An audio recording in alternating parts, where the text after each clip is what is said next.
नमस्कार, बहुत बहुत स्वागत है आपका आपके ही अपने YouTube channel Gurukul of India में। जैसा कि हमने अभी लास्ट वीडियो में देखा था कि प्रोसेस क्या होती है, प्रोसेस मैनेजमेंट के बारे में हमने देखा था कि प्रोसेस होती क्या है, प्रोसेस किस तरीके से क्रिएट होती है, राइट। मतलब प्रोग्राम से प्रोसेस कैसे बनती है, क्यों बनती है, ये सारी चीजें हमने लास्ट वीडियो में देख ली थी। अगर आपने नहीं देखा है तो प्लीज जाकर के उस वीडियो को जरूर देखें।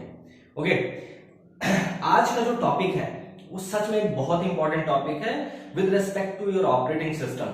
अगर आपको ऑपरेटिंग सिस्टम इन डेप्थ समझना है तो इस टॉपिक के बारे में आपको पता होना चाहिए। टॉपिक का नाम क्या है? टॉपिक का नाम है प्रोसेस स्टेट डायग्राम।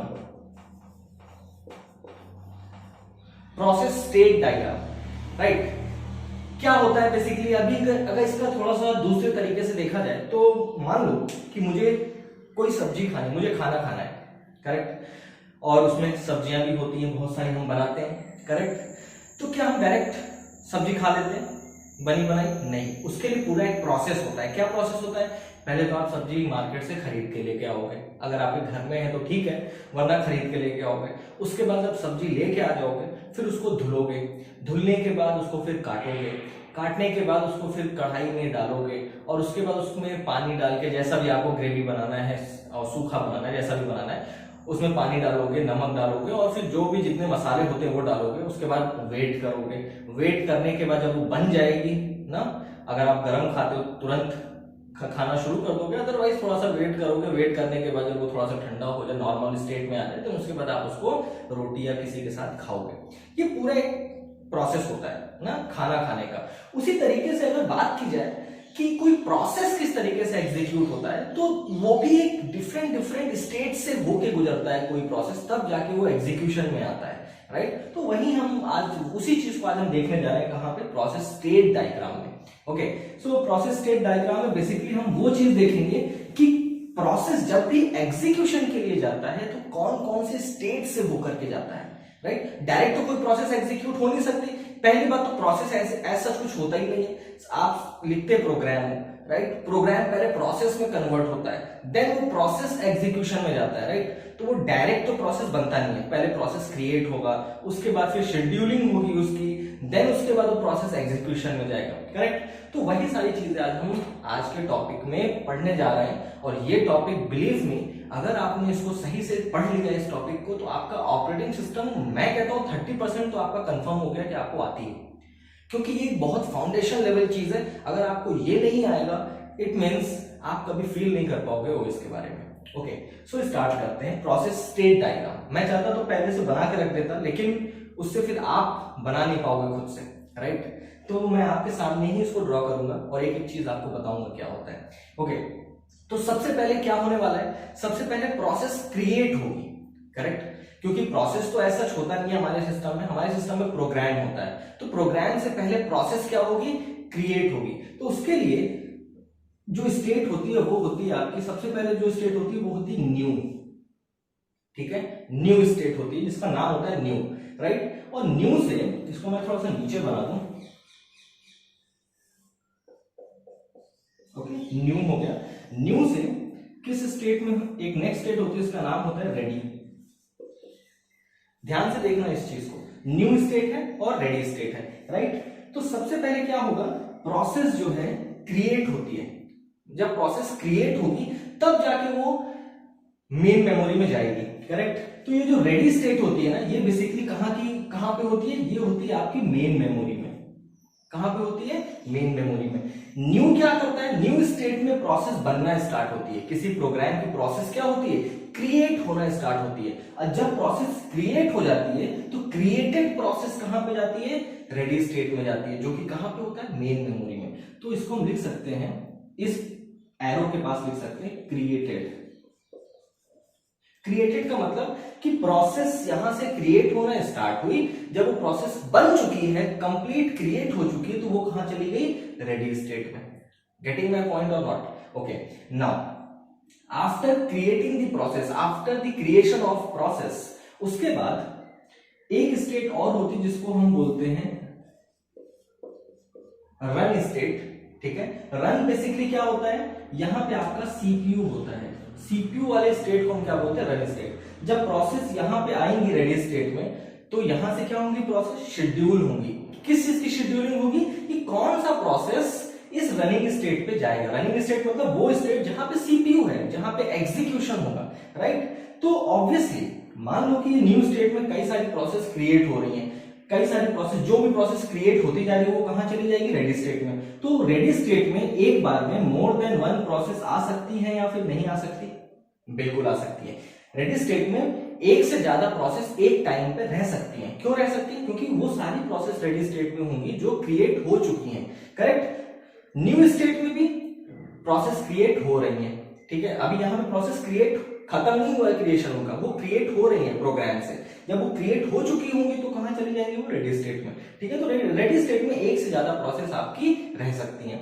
अब यहां पे तो कई सारी प्रोसेस आ चुकी हैं, जैसा कि हमने आपको लास्ट डिस्कशन में शायद बताया था कि मेन मेमोरी, जब भी कोई प्रोसेस एग्जीक्यूट होती है तो मेन मेमोरी से एग्जीक्यूट होती है, राइट। अब मेन मेमोरी में एक से ज्यादा प्रोसेस होंगी, तो किस प्रोसेस को एग्जीक्यूट होना है, कौन सी प्रोसेस सीपीयू के पास जाएगी, उसकी क्या की जाती है, शेड्यूलिंग की जाती है। ओके, तो बेसिकली कई सारी प्रोसेस रेडी स्टेट में है। अब इनमें से कोई एक प्रोसेस क्या होगी, रनिंग स्टेट पे जाएगी, कोई एक प्रोसेस, क्योंकि सीपीयू हमारा बाय डिफॉल्ट हम क्या मान के चलते हैं कि सिर्फ एक सीपीयू है। अगर एक सीपीयू होगा तो वो एक बार में सिर्फ एक प्रोसेस को ही एग्जीक्यूट कर सकता है। ओके, सो इसको हम बोल सकते हैं, क्या बोलते हैं, डिस्पैच या फिर शेड्यूल। क्या बोलते हैं, डिस्पैच और शेड्यूल। मींस कोई एक प्रोसेस क्या हुई, डिस्पैच हुई, कहां से, रेडी स्टेट से रनिंग स्टेट में। या हम बोल सकते हैं कोई एक प्रोसेस शेड्यूल हुई, कहां से, रेडी स्टेट से रनिंग स्टेट में। अब अगर मैं बात करूं इन्हीं तीन को लेकर के कि रेडी स्टेट में तो एक से ज्यादा प्रोसेस एक टाइम पे रह सकती हैं, क्या रनिंग स्टेट में एक से ज्यादा प्रोसेस एक टाइम पे रह सकती हैं क्या, बिल्कुल भी नहीं। रनिंग स्टेट में एक बार में एट अ टाइम सिर्फ एक प्रोसेस ही आ सकती है, एक से ज्यादा प्रोसेस नहीं आ सकती। गेटिंग माय पॉइंट और नॉट। अगर P1 यहां पे होगा, ठीक है, मान लीजिए P1 P2 P3 तीन प्रोसेस है जो रेडी स्टेट में है, राइट। अब मान लो इसमें से P1 आया यहां पे जो रनिंग स्टेट में है, तो जब तक P1 रनिंग स्टेट के अंदर रहेगा, मींस जब तक वो एग्जीक्यूशन के टाइम एग्जीक्यूशन में रहेगा, कौन सा प्रोसेस, P1, तब तक ना P2 जा सकता है ना P3 जा सकता है, उनको वेट करना पड़ेगा, राइट। इसीलिए जो रेडी स्टेट होता है यहां पे क्यू यूज करते हैं जिसका नाम होता है रेडी क्यू, ठीक है, जिसका नाम क्या होता है, रेडी क्यू। एक तरीके से क्यू होता है, क्यू मतलब आपको पता है डेटा स्ट्रक्चर में क्यू और स्टैक होता है, तो यहाँ पे रेडी क्यू होता है, ठीक है। उस रेडी क्यू का काम क्या होता है कि ये जो प्रोसेस है उनको वहां पे रखना, ठीक है। तो रेडी क्यू का भी एक साइज होता है, ठीक है, ऐसा तो नहीं अनलिमिटेड साइज का रेडी क्यू होगा, एक उसका फिक्स साइज होगा। तो उसमें प्रोसेस आपकी जो जो क्रिएट होती जा रही है वो उस रेडी क्यू में चल जाती जा रही है, ठीक है। वो रेडी क्यू कहां पे है, रेडी स्टेट में है, करेक्ट। अब वो वहां पे अपने शेड्यूलिंग होने का वेट करेगी कि कब मुझे शेड्यूल किया जाएगा इस रनिंग स्टेट पे जाने के लिए, जहां पे कौन बैठा है, आपका सीपीयू बैठा हुआ है for the processing purpose, right. So ready state में क्या होता है, आपका रेडी क्यू होता है। ओके, नाउ यहां तक आई थिंक आपको बात समझ में आ चुकी होगी कि न्यू स्टेट क्या होती है, जहां पे प्रोसेस आपकी क्रिएशन के टाइम पे, जहां पे process is going to be creating ना, प्रोसेस क्रिएशन, ये कौन सा स्टेट होता है, जहां पे प्रोसेस आपकी क्रिएट हो रही होती है, बन रही होती है, प्रोसेस का क्रिएशन हो रहा होता है। रेडी स्टेट कौन सा स्टेट होता है, वो स्टेट जहां पे प्रोसेस क्रिएट होके, जब प्रोसेस कंप्लीटली क्रिएट हो चुकी है तो वो कहां पे जाती है, रेडी स्टेट में। रेडी स्टेट कहां पे होता है, बेसिकली मेन मेमोरी में होता है। हम ये बेसिकली क्या बोलते हैं कि जब प्रोसेस मेन मेमोरी में जाती है तो हम बोलते हैं वो रेडी स्टेट में जा चुकी है, मींस अब वो रेडी है।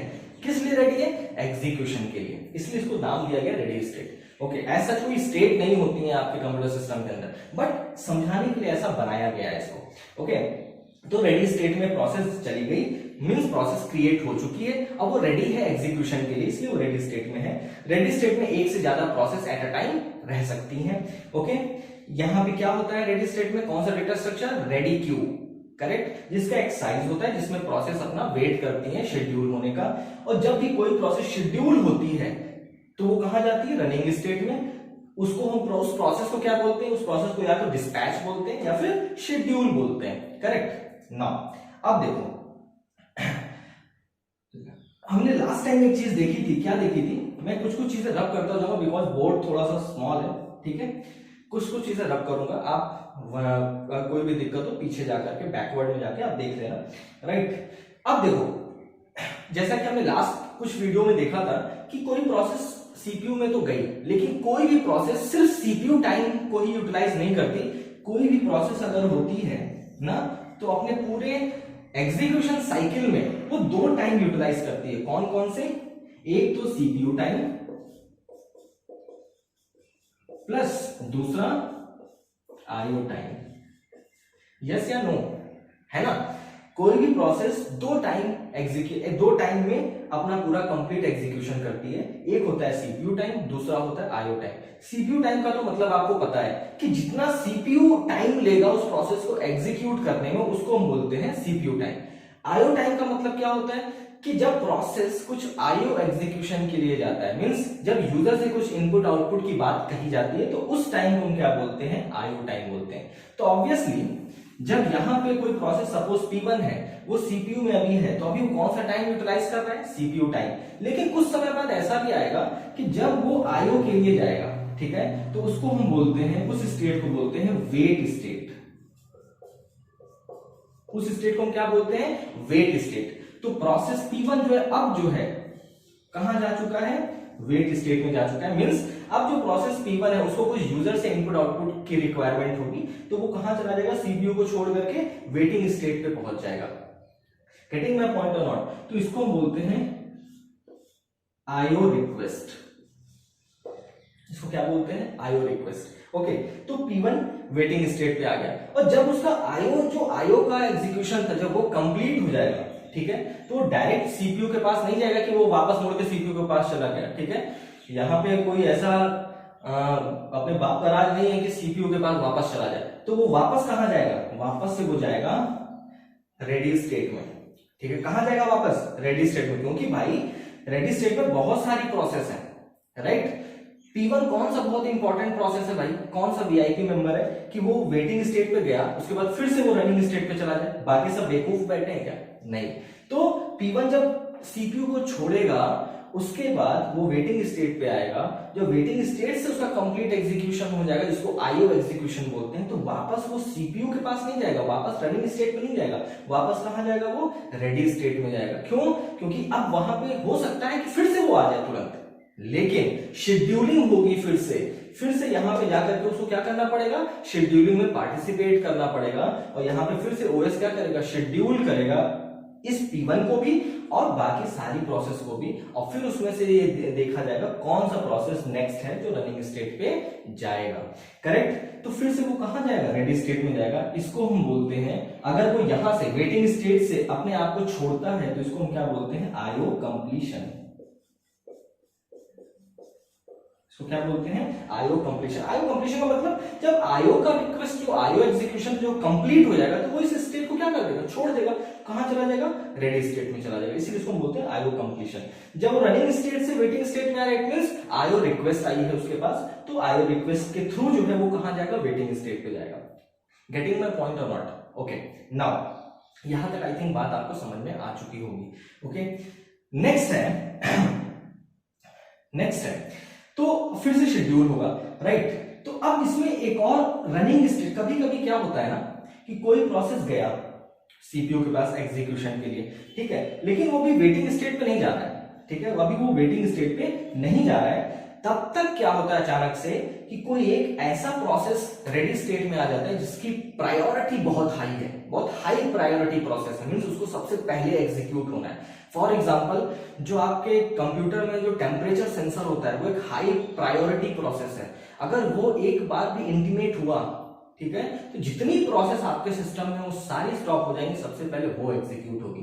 आप कभी इसको देखना भी कि आप गर्मी के सीजन में, आप खासकर इस चीज को देखना कि आप धूप में खड़े होकर के अपना मोबाइल यूज कर रहे हो, कुछ कर रहे हो, ठीक है, करते करते जब आपका मोबाइल एक टेम्परेचर सेचुरेशन के बाद हीट करने, एक जो हीटिंग का सेचुरेशन पॉइंट है, जब उससे ज्यादा आपके मोबाइल में हीट आने शुरू हो जाएगी ना, आपका सिस्टम तुरंत स्टॉप हो जाएगा और वो आईओ सेंस, जो आपका टेम्परेचर सेंसर है, वो एक्टिवेट हो जाएगा और बीप बीप का जो है साइलेंट, जो एक आवाज होती है वो आने लगेगी आपके मोबाइल से, और आपका मोबाइल स्विच ऑफ हो जाएगा, या खुद बोलेगा कि मोबाइल को स्विच ऑफ कंडीशन में करो, करेक्ट। तो मेरी सारी प्रोसेस स्टॉप हो गई, सिर्फ वो टेम्परेचर सेंसर आपका एक्टिवेट है। तो वो प्रोसेस क्या है, एक हाई प्रायोरिटी प्रोसेस है, क्योंकि अगर वो हाई प्रायोरिटी पे ना हो तो आपका मोबाइल क्या हो जाएगा, ब्लास्ट करेगा, मोबाइल भी ब्लास्ट होगा, आप भी ब्लास्ट होंगे, फिर उसके बाद आप गालियां दोगे कंपनी को, बचोगे तब, ठीक है।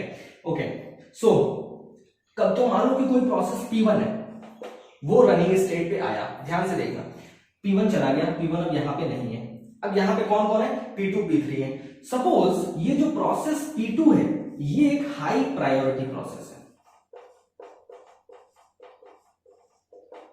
ठीक है, इसकी प्रायोरिटी सबसे हाई है, ठीक है। और ये अभी अभी सपोज मान लो कि ये सिस्टम में अभी रेडी स्टेट में आया नहीं है, अभी ये न्यू स्टेट में था, अभी बन रहा था ये, जब ये रेडी स्टेट में आया, राइट, क्योंकि एक हाई प्रायोरिटी प्रोसेस, जैसे ही ओएस को पता चला अरे P2 आया, P2 आया, P2 आया, एक हाई प्रायोरिटी प्रोसेस है, इसको आप टेम्परेचर सेंसर भी मान के चल सकते हो, राइट। P2 आया, P2 आया, हड़कम बन जाएगा स्टेडी स्टेट में, जितनी प्रोसेस है उनमें सब में अरे P2 आ गया, P2 आ गया, राइट। और जैसे ही P2 आया रेडी स्टेट में, तुरंत क्या करेगा ओएस क्या करेगा, तुरंत ये जो प्रोसेस P1 जो रनिंग स्टेट में बैठ के मौज कर रही है, ठीक है, जो एग्जीक्यूशन कर रही है, उसको बोलेगा ओए तुरंत पीछे आ, क्योंकि P2 आया, क्यों, कौन आया, P2 आया, तुरंत पीछे आओ।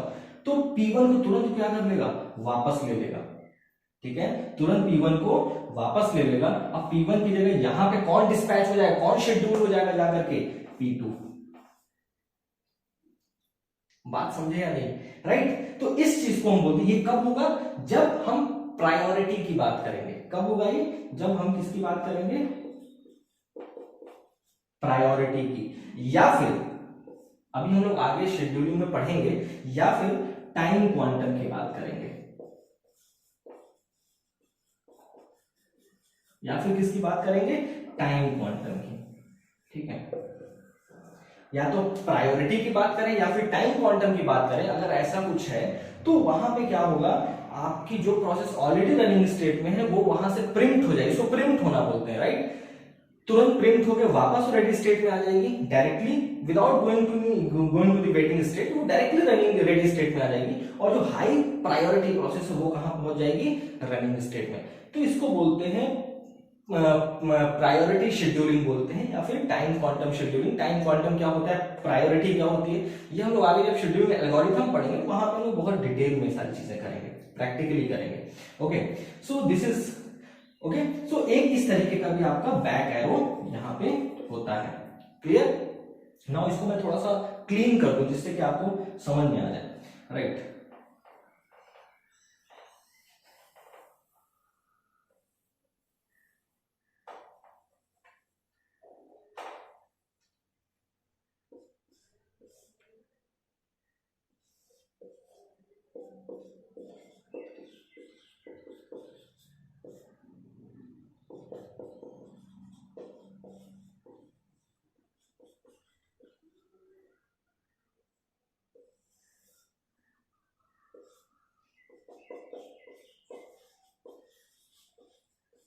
आई रिक्वेस्ट, ठीक है। तो ये थी, इतनी चीज आपको आई थिंक समझ में आ चुकी होगी, तो इसको थोड़ा सा मैं क्लीन कर दूं यहाँ की भी चीजें। ओके, नाउ यहां तक आई थिंक आपको बातें समझ में आ चुकी होंगी। अब जो है एक सवाल और उठता है, अच्छा अगर मैं आपसे पूछूं जैसे कि यहाँ पे रेडी स्टेट में एक से ज्यादा प्रोसेस एक टाइम पे रह सकती हैं, बिल्कुल रह सकती हैं, क्योंकि यहाँ पे रेडी क्यू है, तो जो भी प्रोसेस क्रिएट हो चुकी है वो कहां पे आएंगी, रेडी स्टेट में आएंगी। अगर मैं आपसे पूछूं रनिंग स्टेट में एक से ज्यादा प्रोसेस एक टाइम पे रह सकती है, बिल्कुल भी नहीं। अगर एक सीपीयू है तो रनिंग स्टेट में सिर्फ एक ही प्रोसेस आ सकती है, गेट का आया हुआ क्वेश्चन है, ठीक है। रनिंग स्टेट में सिर्फ एक प्रोसेस ही आ सकती है। अगर वेटिंग स्टेट में पूछूं, क्या वेटिंग स्टेट में एक से ज्यादा प्रोसेस आ सकती है, बिल्कुल आ सकती है, ठीक है। तो एक से ज्यादा प्रोसेस कहां कहां आ सकती है, वेटिंग स्टेट में आ सकती है और रेडी स्टेट में आ सकती है, एक से ज्यादा प्रोसेस एक टाइम पे। लेकिन रनिंग स्टेट में एक से ज्यादा प्रोसेस एक टाइम पे नहीं आ सकते, बिकॉज यहां पे सिर्फ एक सीपीयू की हम बात करें तो एक सीपीयू सिर्फ एक प्रोसेस को ही कंटेन कर सकता है for the purpose of execution, तो यहां पे सिर्फ एक प्रोसेस ही आएगी। ओके, तो ये चीजें तो समझ में आ गई। अब देखो, अब एक क्वेश्चन और उठता है, वो क्वेश्चन क्या है कि मान लो कि जैसा कि सर आपने तो बताया कि रेडी स्टेट में रेडी क्यू होता है, क्यू को इस तरीके से नहीं बनाते बुक में, क्यू को ऐसे बनाते हैं, ठीक है, ये एक रेडी क्यू है। मान लो कि इसमें प्रोसेस क्रिएट होके आना शुरू हो गई, ठीक है, प्रोसेस क्रिएट हो रही है न्यू स्टेट में, और वो कहां आ रही है, रेडी क्यू में आ रही है, मींस रेडी स्टेट में आ रही है, मींस रेडी क्यू में आ रही है।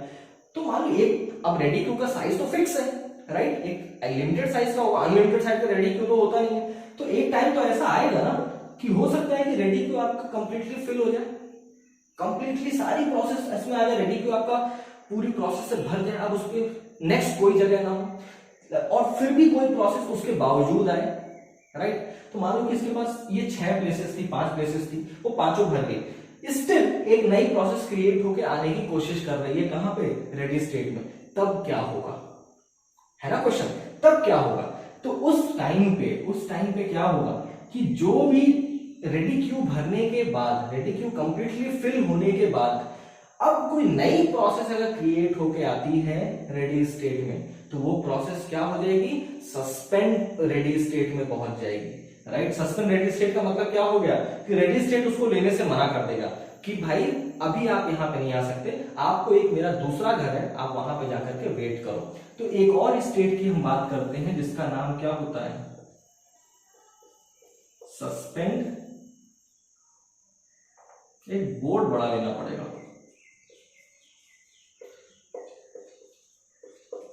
सस्पेंड रेडी स्टेट, ठीक है।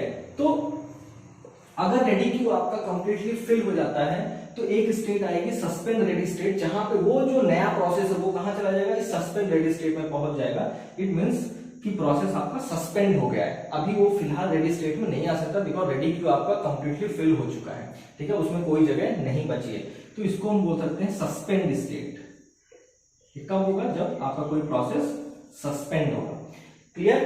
तो अब उसके बाद क्या होगा, प्रोसेस यहां मान लो कि यहाँ पे 4 प्रोसेस के लिए जगह थी, 4 प्रोसेस आ चुकी है, 5वीं प्रोसेस आई तो वो सस्पेंड हो जाएगी, वो कहां पहुंच जाएगी, सस्पेंड रेडी स्टेट में पहुंच जाएगी, और वहां जाके वो वेट करेगी। अच्छा, जो सस्पेंड रेडी स्टेट है ये कहां पे होता है, जैसे कि रेडी स्टेट तो आपका मेन मेमोरी में होता है, ठीक है, सस्पेंड रेडी स्टेट आपका कहां होता है, सेकेंडरी मेमोरी में होता है। ये चीज याद रखना है, बहुत क्वेश्चन इससे पूछे जाते हैं, बेसिक्स हैं, ठीक है।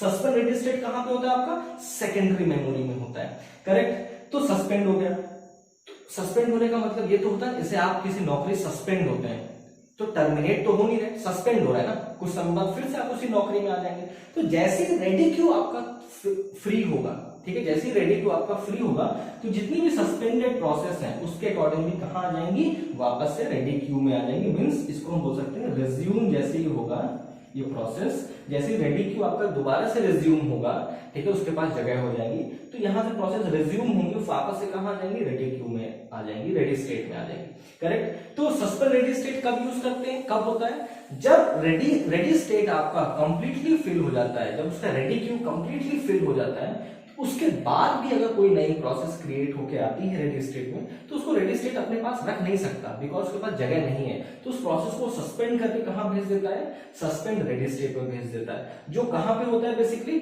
सेकेंडरी मेमोरी में होता है, राइट। और फिर जैसे ही रेडी क्यू में जगह वापस से वैकेंट होती है, तुरंत वहां से प्रोसेस जो सस्पेंड हो चुकी है वो रेज्यूम होती है, और फिर वो कहां जाती है, रेडी स्टेट में आ जाती है। तो आई थिंक ये पूरा स्ट्रक्चर आपको समझ में आ चुका होगा, करेक्ट। तो अभी तक हमने कौन कौन सी स्टेट पढ़ी, new state, ready state, running state, wait state and suspend ready state.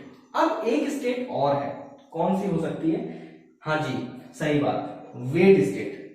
जैसा कि रेडी स्टेट में एक से ज्यादा प्रोसेस रह सकती है, वैसे वेटिंग स्टेट में भी एक से ज्यादा प्रोसेस रह सकती है, राइट। तो इसकी भी अपनी एक कैपेसिटी होगी प्रोसेस को वेटिंग स्टेट में रखने की, ऐसा नहीं इसके पास भी अनलिमिटेड है, राइट। इसका भी एक वेटिंग, एक इसका भी स्पेस होगा, एक इसकी भी मेमोरी होगी, फिक्स मेमोरी, जहां पे उतनी प्रोसेस वेटिंग स्टेट में आ सकती है। अब उससे ज्यादा प्रोसेस अगर आ गई देन तो ऑब्वियसली उसको भी क्या करेगा, सस्पेंड करेगा। तो यहां पे एक सेम इसी तरीके का बनेगा जिसको हम बोलेंगे suspend waiting state, suspend waiting state. तो यहां पे क्या होगा, बेसिकली वो प्रोसेस सस्पेंड होंगी जो कि वेटिंग स्टेट के कंप्लीट फिल होने के बाद आईओ में आ रही है for the purpose of execution, ठीक है। और जैसे आपका वेटिंग स्टेट थोड़ा सा भी फ्री होगा तो यहां से प्रोसेस क्या हो जाएंगी, वापस से रिज्यूम हो जाएंगी। गेटिंग माय पॉइंट और नॉट, ठीक है। समझ में आई बात? बिल्कुल आई होगी। ओके, नाउ अब अगर मैं बात करूं, क्या बात करूं कि अगर मैं आपसे ये पूछूं कि इनमें से अब इसमें कितनी स्टेट्स टोटल हो गई हैं? New, ready, run, wait, suspend ready and suspend wait, right. अब एक स्टेट जो बहुत इंपॉर्टेंट है वो तो हमने यहाँ पे डिस्कस ही नहीं किया, क्या कि अगर कोई प्रोसेस रनिंग स्टेट में है, अब वो कंप्लीट एग्जीक्यूशन कर लेती है, ठीक है, कंप्लीट एग्जीक्यूशन कर लेती है in the combination of waiting state, suspend ready state, suspend waiting state, सब मिला करके वो जब अपना कंप्लीट एग्जीक्यूशन कर लेती है तो वो क्या हो जाएगी? सिस्टम से टर्मिनेट हो जाएगी, राइट। तो एक स्टेट और आएगा जिसको हम क्या बोलेंगे? टर्मिनेट स्टेट या एग्जिट बोल सकते हैं। टर्मिनेट स्टेट वैसे होता है, इसको हम एग्जिट भी बोल सकते हैं, ठीक है। कब होगा? जब आपका कोई प्रोसेस कंप्लीट हो चुका होगा, जब कोई प्रोसेस कंप्लीट हो चुका होगा। जब प्रोसेस कंप्लीट हो जाएगा रनिंग स्टेट से तो वो कहां चला जाएगा? टर्मिनेशन स्टेट में या एग्जिट स्टेट में पहुंच जाएगा। क्लियर है इतनी चीजें? नाउ अगर मैं अब आपसे क्वेश्चन पूछूं कि इनमें से कौन कौन से स्टेट्स हैं जहां पे more than one process at a time present रह सकती हैं, तो एक तो आपका रेडी स्टेट है, राइट, रेडी स्टेट है, इसको मैं स्टार से बना देता हूं, ट्रिपल स्टार। दूसरा सस्पेंड रेडी स्टेट भी होगा, क्योंकि एक से ज्यादा प्रोसेस सस्पेंड भी हो सकती है, करेक्ट। रेडी स्टेट से वो कहां चले जाएंगे? सस्पेंड रेडी स्टेट में। तीसरा वेटिंग स्टेट, करेक्ट। चौथा सस्पेंड वेटिंग स्टेट जो है। तो ये सारी स्टेट्स ऐसी हैं जहां पे एक टाइम पे more than one process can be reside at a time, right. Clear है? नाउ अब यहां पे हम जो नेक्स्ट डिस्कशन है वो करेंगे कि भाई ठीक है, न्यू से जो है ये न्यू स्टेट से प्रोसेस कम जब बन जाती है तो वो कहां चली जाती है? रेडी स्टेट में। जब क्रिएट हो जाती है तो कहां चली जाती है? रेडी स्टेट में। भाई लेकिन कोई तो होना चाहिए जो इसको न्यू स्टेट से रेडी स्टेट में लेके जाए, राइट। उसी तरीके से जब प्रोसेस रेडी स्टेट में होती है तो शेड्यूल होके वो कहां जाती है? रनिंग स्टेट में। तो कोई तो होना चाहिए जो प्रोसेस को रेडी स्टेट से रनिंग स्टेट में लेके जाए। उसी तरीके से जब प्रोसेस रनिंग स्टेट में होती है और उसको आईओ रिक्वेस्ट आती है तो कोई तो होना चाहिए जो उसको रनिंग स्टेट से वेटिंग स्टेट पे लेके जाए। उसी तरीके से जब प्रोसेस वेटिंग स्टेट में होती है तो कोई तो होना चाहिए जो वेटिंग स्टेट से रेडी स्टेट में उसको लेके जाए आफ्टर आईओ कंप्लीशन। और जब प्रोसेस कोई सस्पेंड होती है तो कोई तो होना चाहिए जो प्रोसेस को रेडी स्टेट से सस्पेंड रेडी स्टेट में लेके जाए। जब प्रोसेस सस्पेंड वेट स्टेट में जाना चाहता है, मींस वेटिंग स्टेट से सस्पेंड होता है, सस्पेंड वेट स्टेट में जाना चाहता है, तो कोई तो होना चाहिए जो उसको यहां से यहां लेके जाए, राइट। तो वो कौन कौन है? तो ऐसे लोगों को हम क्या बोलते हैं? शेड्यूलर्स बोलते हैं।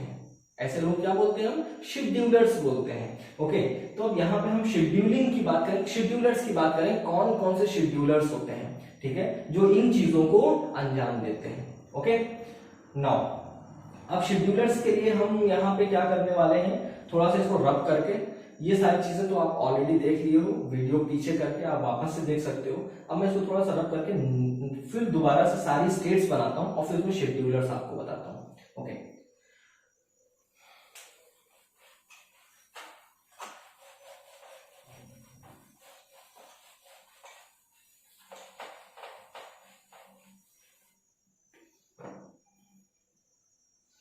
ओके, सो अब शेड्यूलर्स की बात करते हैं। तो जैसे कि हमें पता है कि सबसे पहला स्टेट कौन सा होता है? न्यू स्टेट होता है। क्लियर है? न्यू स्टेट में प्रोसेस क्या होती है? क्रिएट होना स्टार्ट होती है। जब प्रोसेस क्रिएट हो जाती है तो वो कहां जाती है? रेडी स्टेट में जाती है। इसमें रेडी स्टेट में, जहां पे रेडी क्यू होता है, तो यहां से प्रोसेस रेडी स्टेट में जाती है, इसको बोलते हैं क्रिएटेड। जब प्रोसेस क्रिएट हो चुकी है, राइट, तो जब क्रिएटेड मोड में होता है, जब प्रोसेस न्यू से रेडी स्टेट में जाती है, तो जो शेड्यूलर यूज होता है उसको हम बोलते हैं एलटीएस। एलटीएस का मतलब लॉन्ग टर्म शेड्यूलर। एलटीएस का मतलब क्या होता है? अगर एलटीएस की बात करो, एलटीएस का फुल फॉर्म होता है long term scheduler. Long term scheduler, LTS, ठीक है। तो अगर आपसे क्वेश्चन पूछा जाए एलटीएस का काम क्या होता है, लॉन्ग टर्म शेड्यूलर का काम क्या होता है? लॉन्ग टर्म शेड्यूलर क्या करता है? प्रोसेस को न्यू स्टेट से रेडी स्टेट में लेके आता है। प्रोसेस को न्यू स्टेट से रेडी स्टेट में लेकर के आता है। कौन लेके आता है? Long term scheduler. Okay, now अब उसके बाद जब प्रोसेस रेडी स्टेट में आ जाती है तो उसके बाद यहाँ पे शेड्यूलिंग होती है, और शेड्यूलिंग हो करके कोई एक प्रोसेस कहाँ जाती है, रनिंग स्टेट पे जाती है, जिसको हम क्या बोलते हैं, डिस्पैच होना बोलते हैं, या फिर शेड्यूल होना बोलते हैं, है ना, डिस्पैच होना या फिर शेड्यूल होना, करेक्ट। और अगर प्रायोरिटी की बात की जाए तो हो सकता है कि कोई हाई प्रायोरिटी प्रोसेस आए तो रनिंग स्टेट में जो ऑलरेडी प्रोसेस रन हो रही है उसको वहां से रिज्यूम करके कहां रख दिया जाए, रेडी स्टेट में, और जो हाई प्रायोरिटी प्रोसेस है वो कहां जाए, रनिंग स्टेट में। मींस ये जो बैक एरो है रनिंग से रेडी स्टेट में कब होगा, जब हम बात करेंगे प्रायोरिटी की या फिर टाइम क्वांटम की, टीक्यू मतलब टाइम क्वांटम, राइट। तो ये सारा काम मींस रेडी से रनिंग स्टेट में लेके जाना या रनिंग स्टेट से रेडी स्टेट में किसी प्रोसेस को लेके जाना, ये कौन सा शेड्यूलर करता है, उसका नाम होता है एसटीएस। उस शेड्यूलर का नाम क्या होता है, एसटीएस। एसटीएस का मतलब शॉर्ट टर्म शेड्यूलर। अगर मैं यहां पर लिख दूं आपको, आप नोट कर लेना इसको, क्या होता है, short term scheduler, short term scheduler, STS. तो एसटीएस का काम क्या होता है, किसी भी प्रोसेस को रेडी स्टेट से रनिंग स्टेट में लेके जाना या रनिंग स्टेट से रेडी स्टेट में लेके जाना, ऐसा कौन करता है, आपका शॉर्ट टर्म शेड्यूलर करता है। ओके, नाउ ठीक है। उसके बाद अब एक स्टेट और होती है जिसको हम बोलते हैं वेटिंग स्टेट, जो फॉर आईओ के लिए होती है ना। अगर आईओ रिक्वेस्ट आती है तो आईओ रिक्वेस्ट के लिए मान लो कि प्रोसेस को रनिंग स्टेट में है, उसको आईओ परफॉर्म भी करना है, तो आईओ रिक्वेस्ट जब आएगी, ठीक है, तो वो कहां आ जाएगा, वेटिंग स्टेट में आ जाएगा। इसको वेट स्टेट भी बोलते हैं, वेटिंग स्टेट बोलो, कुछ भी बोलो, ठीक है।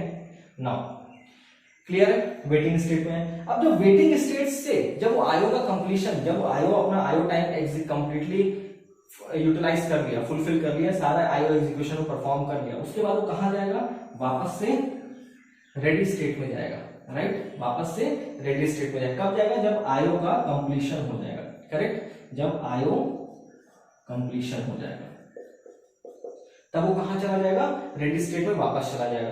तो वेटिंग स्टेट से रेडी स्टेट में कौन सा शेड्यूलर लेके जाता है, उसको हम बोलते हैं again short term scheduler.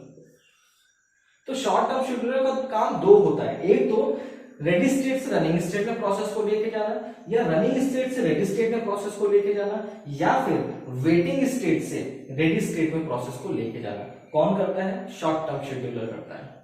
Getting my point, yes या नो, यस, ओके। नाउ समझ में आ रहा होगा आई थिंक आपको, ओके। अब एक स्टेट जो हमने और बात की थी कि जब रेडी स्टेट आपका कंप्लीटली फिल हो जाए, ठीक है, अब उसमें कोई जगह नहीं बची है किसी नई प्रोसेस को एकोमोडेट करने के लिए, फिर भी कोई प्रोसेस तो क्रिएट हो रही है, ठीक है, उसको उससे क्या मतलब है कि रेडी स्टेट में जगह बची है या नहीं बची है, वो तो क्रिएट हो रही है कंटिन्यूअसली, राइट। तो मान लो जब रेडी स्टेट में प्रोसेस क्रिएट मतलब बहुत सारी आ चुकी है ऑलरेडी, जगह बची नहीं है, तो वो सस्पेंड होंगी, वो कहां जाएंगी, सस्पेंड रेडी स्टेट में जाएंगी, सस्पेंड, हमें शॉर्ट में लिखना है उसको, सस्पेंड रेडी स्टेट में जाएंगे, राइट।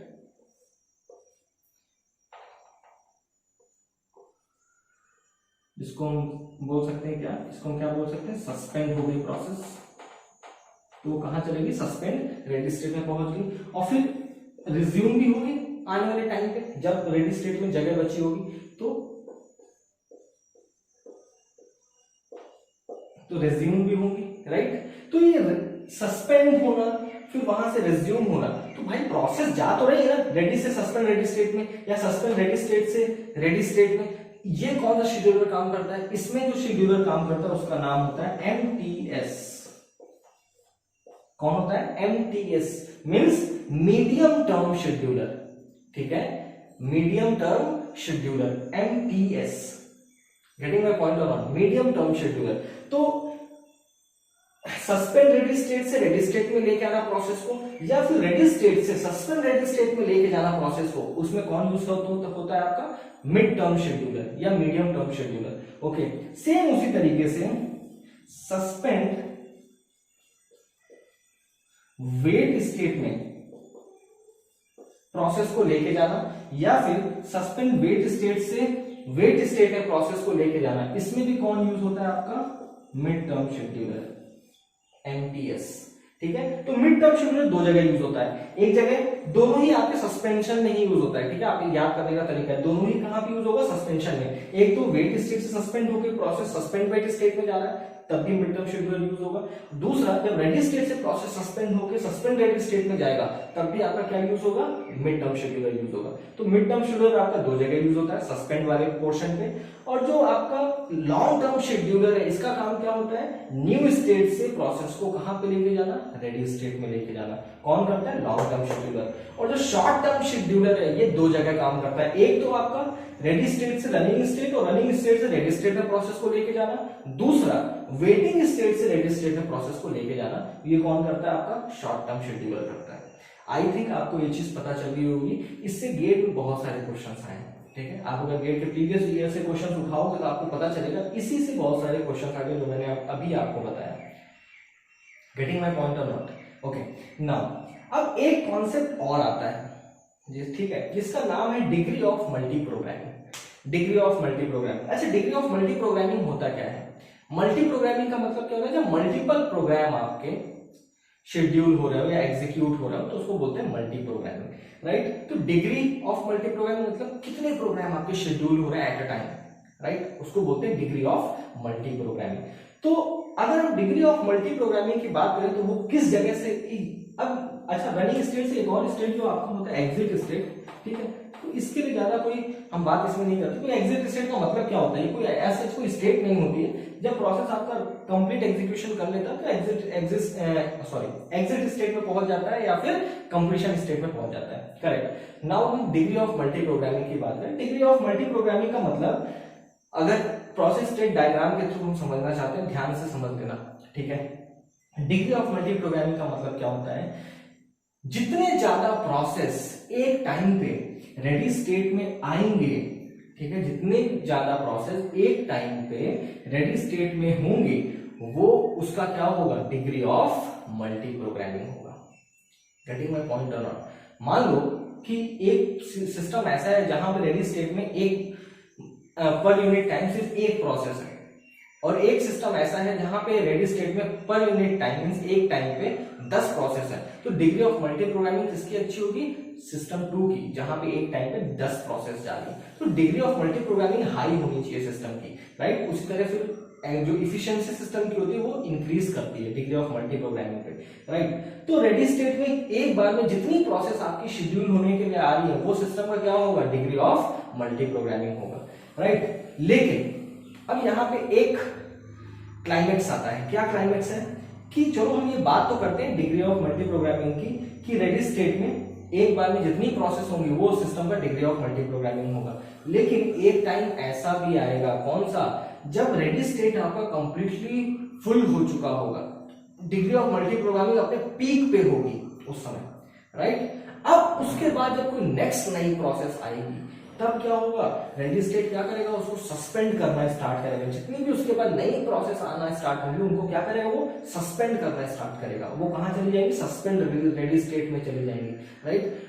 उस जगह पे degree of multi programming drastically क्या होती है, गिरना स्टार्ट होती है, क्योंकि आपका रेडी स्टेट क्या हो चुका है, फुल हो चुका है। अब जो नई प्रोसेस बन रही हैं वो सस्पेंड हो रही है, ना कि वो शेड्यूल हो रही है रेडी स्टेट में, वो सस्पेंड हो रही है। तो डिग्री ऑफ मल्टी प्रोग्रामिंग एक टाइम पे तो खूब बढ़ रहा था, लेकिन एक सैचुरेशन पॉइंट ऐसा आया जहां से ड्रास्टिकली क्या होगा, डिक्रीज करना स्टार्ट होगा, राइट। तो उस पॉइंट को थ्रेशोल्ड वैल्यू बोलते हैं, थ्रेशोल्ड पॉइंट बोलते हैं, जहां के बाद अगर हम प्रोसेस को इंक्रीज करना स्टार्ट किया तो degree of multi programming drastically क्या होगा, गिरना स्टार्ट हो जाएगा। ठीक है, तो डिग्री ऑफ मल्टी प्रोग्रामिंग का कॉन्सेप्ट कहां से आता है, आपका रेडी स्टेट से आता है। क्लियर है। अगर इसके ग्राफ की बात की जाए डिग्री ऑफ मल्टी प्रोग्रामिंग की, तो बहुत सिंपल सा ग्राफ है, आपको पता भी होगा ये।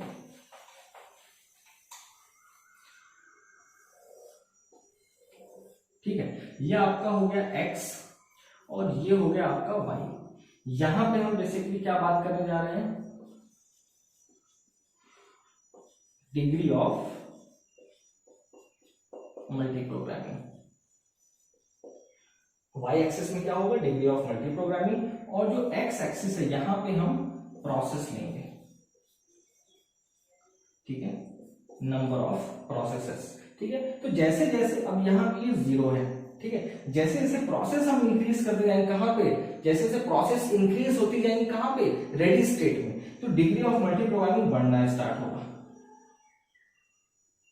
ठीक है। डिग्री ऑफ मल्टीप्रोग्रामिंग बढ़ना स्टार्ट होगा, कहां तक बढ़ रहा है, कुछ यहां तक बढ़ रहा है, ठीक है। तो इसको मैं मानता हूं 50, ये 0 है, मींस 0 से 50 प्रोसेस तक तो degree of multiprogramming drastically increase हुआ, बढ़ने लगा, एक्सपोनेंशियली बढ़ रहा है, राइट। लेकिन जैसे ही 50 से ज्यादा हमने प्रोसेस एंटर करना स्टार्ट किया रेडी स्टेट में, यहां तक रेडी स्टेट आपका कंप्लीटली फिल हो चुका है, कोई जगह अब नहीं बची है। अब प्रोसेस क्या होगा, सस्पेंड होना स्टार्ट होगा। जैसे ही 50 से ज्यादा प्रोसेस आना स्टार्ट हुई रेडी क्यू के अंदर, रेडी स्टेट में, प्रोसेस सस्पेंड होनी स्टार्ट होगी और ड्रास्टिकली क्या होगा, डिग्री ऑफ मल्टीप्रोग्रामिंग आपका डिक्रीज करने लगेगा। This is the concept of degree of multiprogramming. और इसको हम क्या बोलते हैं, इस पॉइंट को हम क्या बोलते हैं, इस पॉइंट को हम बोलते हैं थ्रेशोल्ड वैल्यू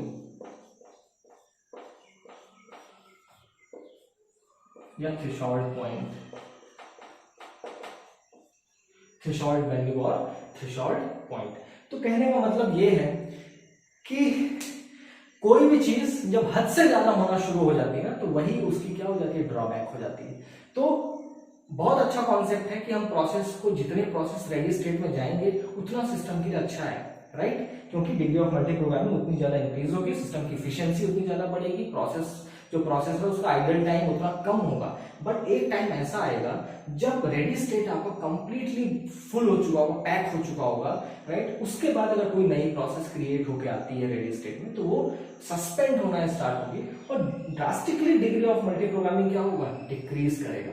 इसको हम बोलते हैं degree of multiprogramming concept. Okay, so this is all about process state diagram. I think आपको ये चीज समझ में आ चुकी होगी कि प्रोसेस स्टेट डायग्राम में हम क्या, कैसे कोई प्रोसेस आपकी कंप्लीट जो एग्जीक्यूशन साइकिल है किस तरीके से कंप्लीट एग्जीक्यूट होती है कोई प्रोसेस, कौन कौन से शेड्यूलर्स वहां पे यूज किए जाते हैं जब प्रोसेस आपकी एग्जीक्यूशन में, जब प्रोसेस आपकी क्रिएट होने के साथ और जब वो सीपीयू तक पहुंचती है, इसकी पूरी जर्नी में कौन कौन से शेड्यूलर्स यूज होते हैं, कौन कौन से स्टेट्स यूज होती हैं, ठीक है। और फिर अगर कोई प्रायोरिटी प्रोसेस आ जाती है तो फिर किस तरीके से पूरा अरेंजमेंट होता है, किस तरीके से फिर सिस्टम रिएक्ट करता है, ओएस रिएक्ट करता है, राइट। तो ये तो एक थ्योरेटिकल कॉन्सेप्ट हो गया। अब हम इसी कॉन्सेप्ट को नेक्स्ट वीडियो में यूज करेंगे जब हम प्रोसेस शेड्यूलिंग एल्गोरिथम्स के बारे में पढ़ेंगे। So they are various scheduling algorithms in operating system through which you can schedule the process from ready state to running state,